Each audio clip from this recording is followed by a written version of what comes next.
Bonjour et bienvenue dans le podcast Bien dans mon ventre. Je suis Anne-Sophie Pasquet, je suis naturopathe et formée à la micronutrition et absolument passionnée de santé naturelle. Il y a quelques années, j'avais une digestion très compliquée et j'avais constamment mal au ventre. C'est à ce moment-là que j'ai commencé à m'intéresser à la santé naturelle et à modifier mon alimentation et mon hygiène de vie, et ça a complètement transformé ma digestion et ma vie au global. J'ai alors décidé de me spécialiser dans le domaine du digestif, de l'alimentation et du microbiote pour pouvoir aider les autres à retrouver un ventre serein. Et je forme aujourd'hui également les naturopathes, nutritionnistes et autres professionnels de santé à la prise en charge des troubles digestifs.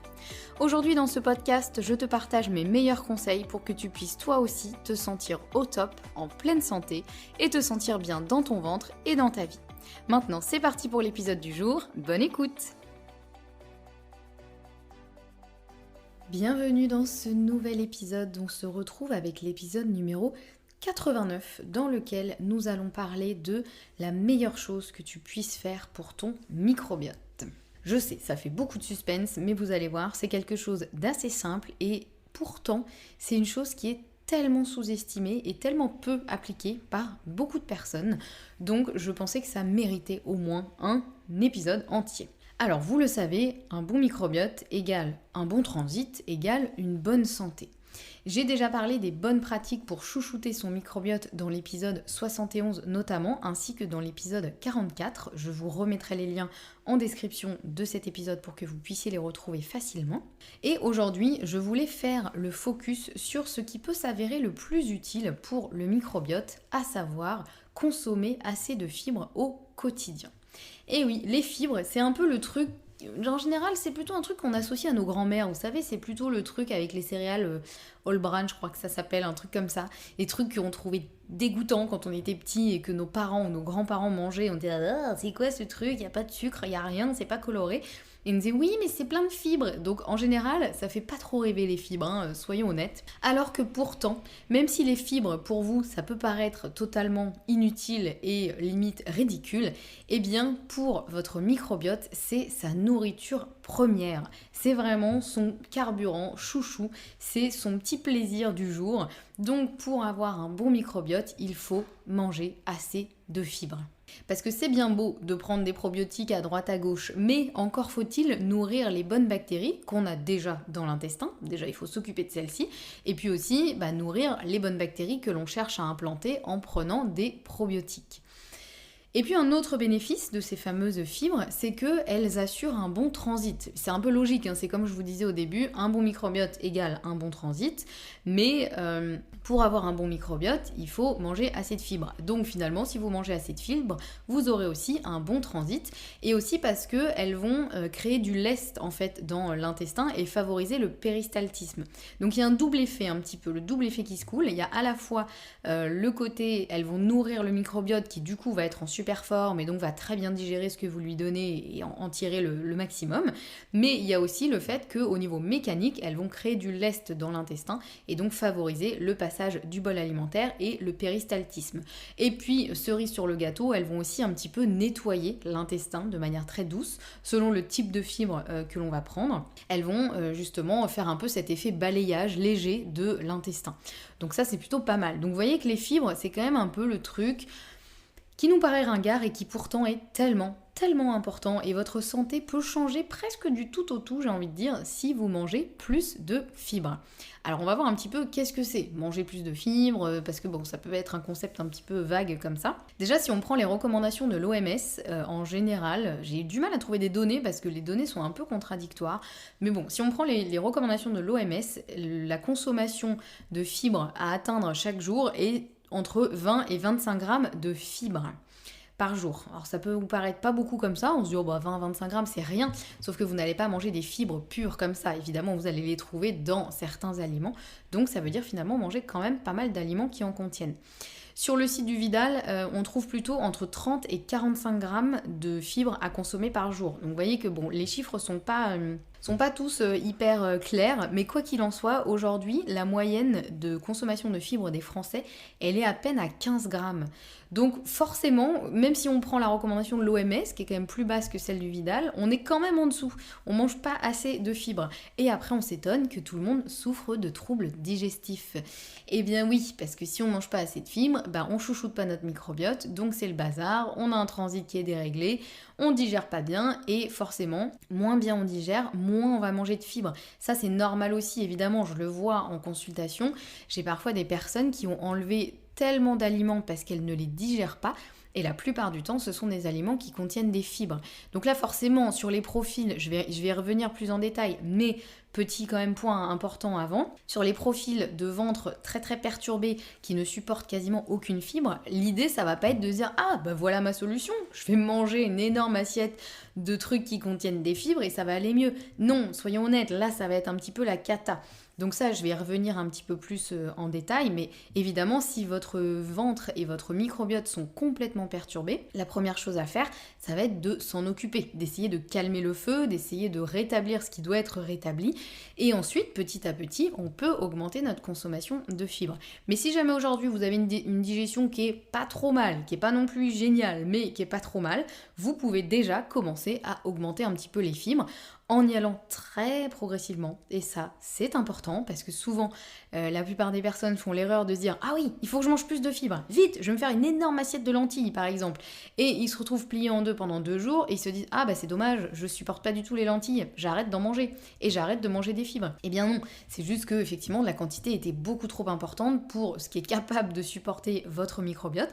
Il faut voir le microbiote un petit peu comme un muscle, donc il faut le faire travailler petit à petit. Alors c'est pas un muscle, hein, le microbiote, n'allez pas me faire dire ce que j'ai pas dit, mais c'est juste pour dire que en gros il a besoin, il est un peu malléable le microbiote, mais il a besoin qu'on y aille doucement. C'est un peu comme vous, vous n'êtes pas capable de, je sais pas moi, si vous avez jamais couru de votre vie, vous ne serez pas capable de courir un marathon comme ça sans préparation. Ou alors si vous en êtes capable, écrivez-moi, c'est que vous êtes un surhomme ou une surfemme. Mais globalement, en général, on a besoin d'y aller petit à petit. Et bien votre microbiote c'est pareil, c'est vraiment un des organismes qui sont vivants et donc ils ont besoin aussi de temps pour s'adapter. Donc voilà, ça j'y reviendrai aussi en détail, mais c'est important quand même et je veux juste pas que vous vous disiez demain ah bah super, je vais me faire une énorme assiette de tout ce qu'elle a recommandé dans son podcast, ça va être super, pour au final finir malade et vous dire ah bah du coup je ne supporte pas du tout les fibres, donc j'arrête tout et je reste comme je suis aujourd'hui. Non, il existe des solutions et encore une fois, si c'est trop la cata, il faut d'abord peut-être vous faire accompagner pour calmer le jeu et ensuite on réintroduit les fibres petit à petit. Moi, c'est souvent ce que je dis à mes clients et aux autres naturopathes avec lesquels je travaille. Il vaut mieux que la personne, elle y aille doucement, mais sûrement, plutôt qu'elle fasse une espèce de sprint à froid et que ça se passe pas bien du tout. Donc, comment on fait pour augmenter son apport en fibres concrètement? Déjà, si on a le bidou sensible, on va préférer les fibres cuites. C'est pour ça aussi qu'il y a beaucoup de personnes qui ne supportent pas du tout les crudités. Parce que dans les crudités, les fibres, elles sont un petit peu plus dures, on va dire. Elles sont un peu à l'état brut. Et donc, si votre microbiote, il n'est pas capable de digérer ces fameuses fibres crues, ça peut être un petit peu la cata. Donc, dans ces cas-là, il n'y a pas de souci. On va plutôt privilégier des fibres cuites. C'est-à-dire, si on mange des légumes, par exemple, ou même des fruits, on va plutôt les prendre cuits plutôt que crus. Même si je sais que moi je conseille souvent de garder quand même une portion de cru dans notre assiette quand c'est possible pour apporter différentes enzymes, différentes vitamines, différentes fibres aussi, etc. Mais si c'est trop la cata, on oublie le cru pendant un moment et on privilégie plutôt le cuit.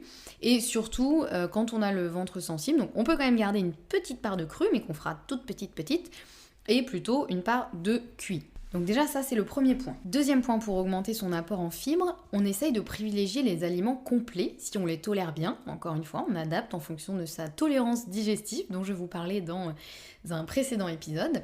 Donc qu'est-ce que je veux dire par les aliments complets? C'est surtout les céréales. Donc c'est-à-dire que tout ce qui est à base de céréales, on va essayer si possible de les préférer complets, notamment le pain complet, le riz complet, etc., etc. À condition de les prendre bio, parce que les pesticides ont tendance à se loger dans la peau et dans le germe des céréales. Donc voilà, si on les prend complets, c'est-à-dire qu'il y aura la peau ou le germe, et donc on les prend bio absolument, sinon c'est un peu dommage parce que autant on va amener des fibres à notre microbiote, mais on va aussi lui amener des pesticides qui vont dégommer les bactéries. Donc autant faire les choses bien quand même, hein. Donc voilà, on essaye de prendre les aliments complets en ce qui concerne les céréales. Si jamais c'est trop compliqué, on peut essayer aussi le semi-complet qui sera déjà très bien. Et on n'hésite pas du coup voilà, à ajuster en fonction de notre tolérance digestive. Alors je sais, peut-être certains ou certaines d'entre vous sont en train de se dire oui, mais dans les aliments complets, il y a aussi les antinutriments, etc. Il y a plein de choses qui entrent en compte. Oui, certes, là je vais pas développer ça sur cet épisode parce que c'est pas le sujet de l'épisode, mais il faut trouver un peu le bon ratio effectivement, parce que dans les aliments complets, il y a parfois effectivement ce qu'on appelle des antinutriments qui peuvent perturber un petit peu l'absorption de ces aliments, voire irriter la muqueuse intestinale. Ça fera l'objet éventuellement d'un autre épisode parce qu'il y a plein de choses à dire sur ça, mais voilà, en termes de fibres, en tout cas, on essaye de privilégier le complet ou le semi-complet, évidemment le plus bio possible, et plutôt avec des céréales anciennes si possible, donc on évite un peu tout ce qui est blé moderne, voilà, si possible, on essaye de se tourner vers du blé ancien, du kamut, j'ai oublié le nom, évidemment c'est quand on en a besoin qu'on l'a pas, mais enfin bon, vous voyez, un peu les anciennes céréales ou l'épeautre, petite épeautre, etc. Tout ça, ce sera toujours bien. Troisième point pour augmenter son apport en fibres, on va essayer de faire le plein de légumes, parce qu'on va pas se mentir, c'est principalement via les légumes qu'on arrive à avoir des fibres, même si vous allez voir, c'est pas forcément ceux qui en contiennent le plus en termes de rapport fibres pour 100 grammes d'aliments, mais bon, les légumes, c'est quand même un peu normalement la base de notre alimentation. Donc on n'hésite pas à faire le plein de légumes en gardant la peau si possible, selon le type de légumes et aussi selon notre tolérance digestive. Évidemment, vu qu'on garde la peau, et d'une manière générale, mais encore plus si on garde la peau, on les prendra bio, parce qu'encore une fois, les pesticides vont plutôt se mettre dans la peau. Et on fera le focus sur des légumes riches en fibres, comme par exemple les petits pois, les artichauts, les brocolis, les topinambours, les panais, vous voyez tous ces légumes anciens qu'on a un petit peu oubliés, et pourtant, les anciens, justement, ils avaient raison de manger tout ça. Même si nous, aujourd'hui, on sait plus trop ce que c'est. Donc on fait le plein de légumes, on fait aussi le plein de légumineuses, puisque les légumineuses, elles contiennent de 8 à 15 grammes de fibres pour 100 grammes, ce qui est quand même pas mal. Après, les légumineuses, c'est pareil, c'est comme je le disais un peu au début, il faut y aller doucement, on se fait pas une énorme assiette de lentilles comme ça du jour au lendemain si on n'a pas l'habitude d'en manger, parce qu'il se peut que ce soit un peu compliqué à digérer. Donc on y va doucement, on rajoute une cuillère à soupe dans un plat par exemple, puis quelques jours après on rajoute 2 cuillères à soupe. Voilà, faut vraiment y aller, il vaut mieux y aller plus doucement, mais que ça se passe bien, quitte à ce qu'au début vous ayez l'impression que ça sert à rien, plutôt que de y aller trop vite et que ça vous dégoûte de tout ça. Donc on fait le plein de légumes en gardant la peau, surtout les légumes riches en fibres. On fait le plein de légumineuses et on fait le plein aussi d'oléagineux, puisque les amandes par exemple, elles ont 15 grammes de fibres pour 100 grammes. Donc voilà, ça c'est pas mal. Vous voyez que j'ai quand même mis les légumes en premier parce qu'en termes de ratio de quantité, on mangera quand même normalement beaucoup plus de légumes que de légumineuses ou d'oléagineux en termes de quantité. Vous voyez, donc c'est pour ça que je mets quand même l'accent surtout sur les légumes. Et en plus, les légumes, comme je l'ai souvent dit, vous m'avez sûrement entendu en parler dans comment j'équilibre mon assiette au quotidien. Normalement, les légumes, ça doit représenter la moitié de l'assiette. Donc bon, a priori, si vous avez la moitié de l'assiette de légumes déjà, c'est pas mal en termes de fibres. C'est pas forcément suffisant au quotidien, donc faut pas hésiter à rajouter des petites choses un peu à droite à gauche, mais voilà, c'est quand même un point important pour les légumes.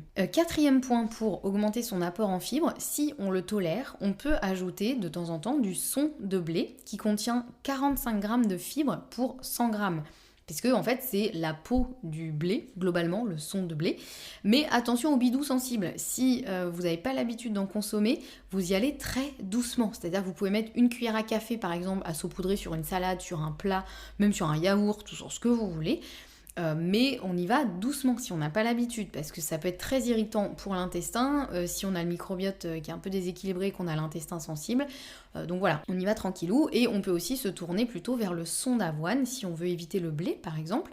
On peut aussi miser sur les graines de chia, les graines de lin, les graines de chanvre et aussi les épices qui contiennent finalement un petit peu de fibre. Donc n'hésitez pas à mettre de la cannelle par exemple dans vos plats si vous aimez ça, ou du curcuma, ou du gingembre, ou du curry. Voilà, n'hésitez pas à rajouter des épices. En fait, là, l'intérêt sur ce point-là, c'est vraiment de se dire que c'est des petites choses que vous allez pouvoir rajouter au quotidien. Puisqu'évidemment, le son de blé, on va pas en manger 100 grammes par exemple. On va pas se dire, ah bah, ou là, imaginons qu'il nous faut 20 grammes de fibres.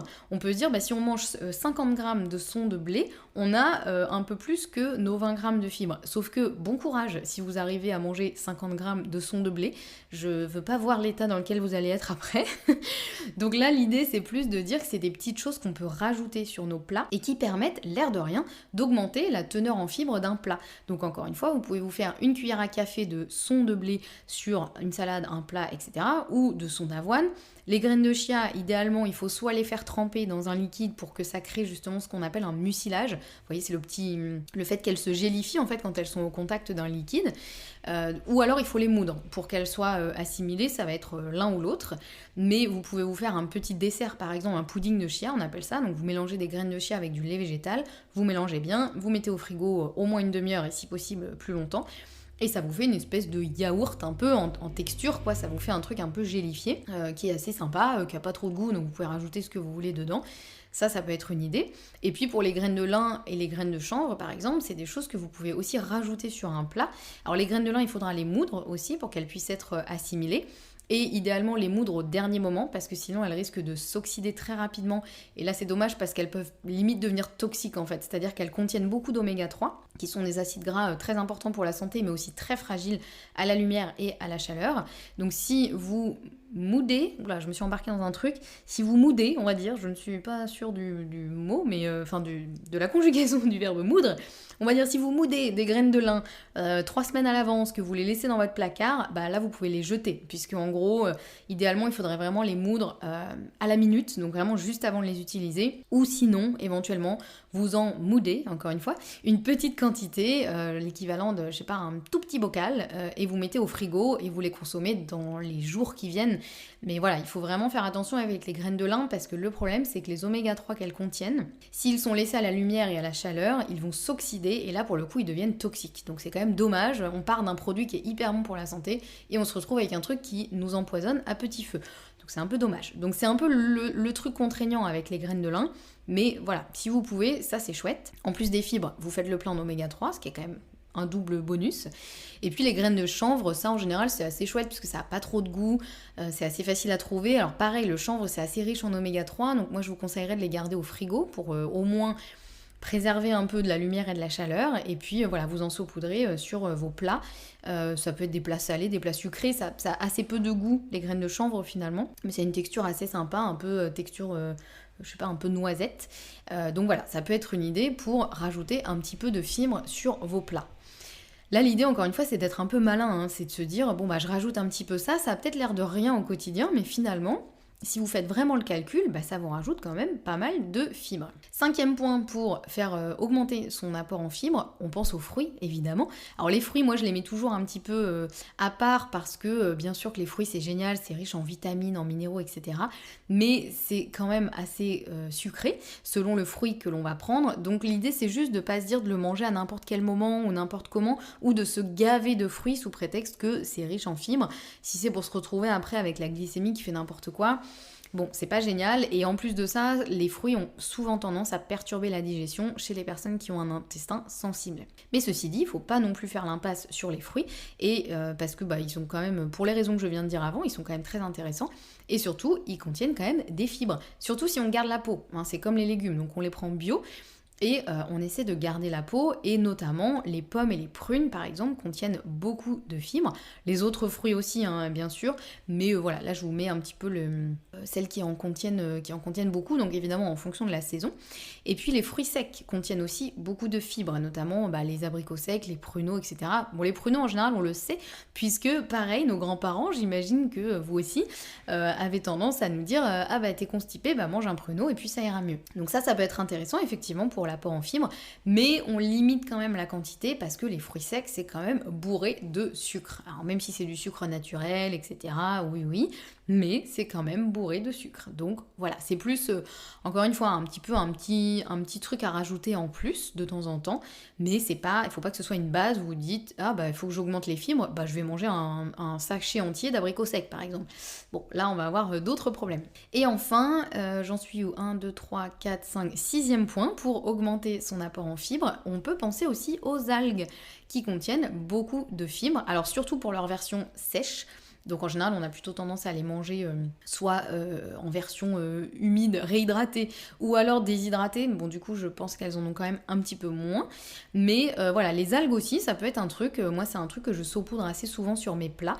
Et ben voilà, il faut savoir que ça contient aussi pas mal de fibres, donc ça peut être aussi un petit apport. Encore une fois, l'idée c'est pas de vous faire une base alimentaire d'algues, quoique c'est très bon pour la santé, mais bon après faut quand même varier un peu. Mais voilà, vous pouvez aussi rajouter un peu des algues sur vos plats, ça peut être aussi intéressant. Donc là voilà, je vous ai développé un peu 6 points pour augmenter son apport en fibres. Alors c'est pas, la liste n'est pas exhaustive hein, bien sûr, mais c'est pour vous donner un peu des choses qu'on peut appliquer au quotidien. Donc si je devais résumer un petit peu tout ça et se dire, ok, en pratique, finalement, sur une journée, je fais quoi ? Bah déjà, on prend plutôt des céréales complètes, si on mange du pain, du riz, des pâtes, des choses comme ça. On consomme des lentilles ou autres légumineuses aussi souvent qu'on les tolère. On s'assure d'avoir la moitié de l'assiette remplie de légumes. On mange un fruit au goûter, par exemple, ou en dessert si on le tolère au niveau digestif. On saupoudre ses plats de graines de lin moulues, de graines de chanvre et on grignote des amandes ou des noisettes qui contiennent aussi plein de fibres, comme en cas. Voilà, en gros, si vous suivez un peu ces recommandations, après il faut voir, vous pouvez aussi vous amuser à vraiment calculer, c'est-à-dire à peser tout ce que vous mangez, à chercher la quantité de fibres dans chaque aliment et à vous faire un peu un bilan à la fin de la journée pour voir si vous avez eu assez de fibres.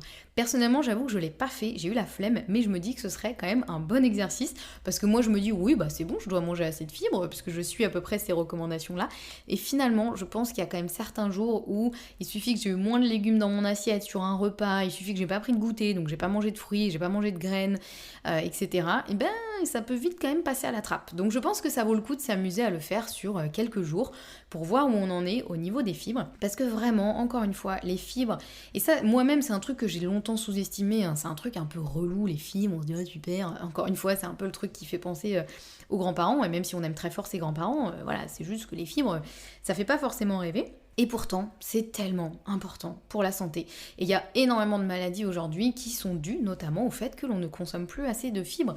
Pourquoi ? Parce qu'on consomme des choses qui sont très industrialisées, très raffinées, donc c'est-à-dire que c'est plus des céréales complètes, c'est des céréales dont on a enlevé la peau, le germe, à peu près tout. Donc finalement, on mange assez peu de fibres aujourd'hui. Et si tout le monde mangeait assez de fibres, le monde se porterait sûrement assez bien. Donc encore une fois, si on n'a pas l'habitude, on y va progressivement, parce que ça peut faire ballonner sinon, et ça peut faire des diarrhées, des choses comme ça. Mais avec un peu d'habitude, vous allez vite en tirer de vrais bénéfices.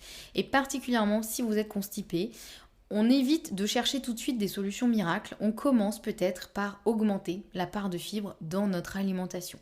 Alors je sais que c'est plus contraignant de penser à augmenter la part de fibres plutôt que de se dire je vais prendre un petit laxatif, même si c'est un laxatif naturel, hein, mais voilà, c'est plus compliqué de se dire je vais revoir un peu mon alimentation.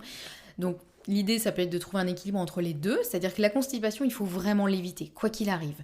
Donc si vous êtes plutôt constipé, n'hésitez pas à vous aider d'un laxatif potentiellement naturel, donc psyllium, chlorophylle, et il existe plein d'autres choses que l'on peut faire naturellement pour la constipation. Mais surtout, posez-vous la question de pourquoi vous êtes constipé et est-ce que ce serait pas parce que vous n'avez pas assez de fibres dans votre alimentation. Voilà, je m'arrête là pour cet épisode. N'hésitez pas à vous inscrire à la newsletter si vous souhaitez recevoir chaque semaine mes meilleurs conseils. Donc chaque semaine, déjà je vous rappelle les actus donc sur le podcast, les épisodes que vous avez peut-être loupés. Et en plus de ça, je vous rajoute mon conseil de la semaine qui est un conseil en général facile à appliquer, lié à la saison aussi. J'essaie beaucoup d'appliquer... de vous donner mes conseils en fonction de la saison dans laquelle on se trouve, de un peu l'environnement dans lequel on se trouve et qui vous permettra d'améliorer votre digestion et votre santé. Le lien pour s'inscrire à la newsletter est dans la description de cet épisode. On se retrouve la semaine prochaine avec un nouvel épisode et en attendant, prenez bien soin de vous et mangez des fibres.